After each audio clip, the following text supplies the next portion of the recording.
I, as a servant of God, I always teach you, I don't want you to be blind when you're following me. I don't want you to blind before the presence of God. I want you to see the truth. Hii hali ya kusema fatherhood ni nzuri because you need to respect your spiritual father, but hawezi kuwa loyal to someone who is not loyal to God. And how do you know that somebody is loyal to God? He must be living with the truths of God. If you see someone following the truths of God, revealing the word according to the spirit of God, huyo mtu ukiwa unamwona anaifunua na roho Mungu anakubali, be loyal to that person because he is loyal to God. Follow me as I follow Christ. Don't just follow me because unaweza nifuata na baadaye nimechukua another wisdom. When you see me failing, then begin to shake yourself. So don't be forced by someone to follow someone blindly. Never. That is not what God blessed. Na wakati mwingi inakuwa na fear, inakuja. Unaambiwa, ukishindwa kutoa hiyo hali itakumaliza. You get afraid. Ukishindwa kutoa hii hautainuliwa. Hauinuliwi kwa sababu ya silver and gold. Unainuliwa kwa sababu the word of God has become flesh in you. It is moving within you. It is bringing life within you. Because the word of God brings life. Biblia inasema mwili haufai chochote, roho ndio itayo uzima. Cain and Abel. You know, God first he gave. And then ikakuja wanadamu sasa. Cain and Abel, they were giving. You know, the problem was not with the giving of Cain. It was with the heart that gave. God was not having a problem with the thing ambayo ililetwa. Alikuwa na problem na the giver. The giver did not open his heart to access the presence and the voice of God. Alipeana kwa sababu anataka tukupeana you know, wakati unapeana na huku unaweka the best, ni ishara kwamba you're worshiping the best. God is not the best to you. So it's not about the giving, it's about the condition of the heart when you're giving.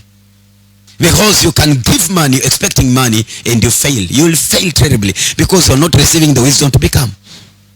Because what will make you is not money. What will make you? You know, money is not meant, we are not meant to chase for money. Money is meant to chase us, to chase the wisdom. Wisdom does not buy money. Money buys wisdom. Remember, knowledge does not buy money. Money buys knowledge. You go to school to buy knowledge.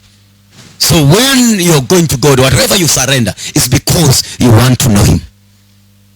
Whatever you give to him is because you are emptying yourself. Unasema hiki kitu imenifunga sana. God trained me wakati ambapo nilipokuwa nakaa, and I love this training. Mimi nataka niseme hivi uweze kuelewa. Haya mambo ambayo Mungu anafanya. God is not in a mission of taking you through a shortcut. Because shortcuts will never make you. Shortcuts will always break you. What will make you is a long cut that will break your flesh to make your spirit life. Shortcuts will make you to achieve so quickly vitu kwa sababu hisia zako siweze kuwa hard ambazo ukienda nazo pale mbele zitakubreak kwa sababu when you face spiritual battle you'll break down. So wrong routes zina break your flesh to give way to the spirit ambaye itakayoweza kukusaidia kule mbele. The spirit gives life. But shortcut itakufanya uweze ku receive something before your flesh is crucified. And then when you go forward, you will face battles that can never ever be defeated by your flesh. And that's why mtu akipeana pesa ili angoje kubarikiwa ni fleshly work.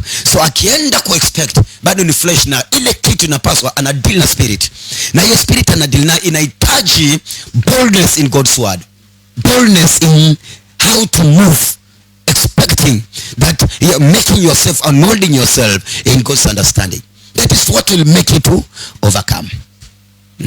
You're created in the image and the likeness or not of materials. Materials do not make you.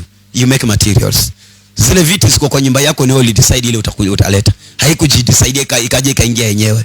There is a level that you lived by and there is a site that you looked with na ukasema this thing inafaa kwangu. So things come to you because of what you have decided. So your knowledge is what brings things. So when you see weak things around your life, it's not about you giving material things for material things to come. It is you giving your precious time to learn the ways of the spirit, learning knowledge that can make you attractive to the blessings. Biblia inasema kipawa ni kitu cha thamani. Kila kigeukapo ubarikiwa. Na inaposema hivi inamaanishaje? Ya kwamba God gives himself to us. He gives us his character. So when you have the character of God, ukianza kuidemonstrate itabariki watu. Ikibariki watu, in return utapata. So you cannot give money thinking that that money is yours, expecting God to give you his money. God is not short of, he is not lacking anything. We are the ones who are lacking him. So we need him. God lacks nothing.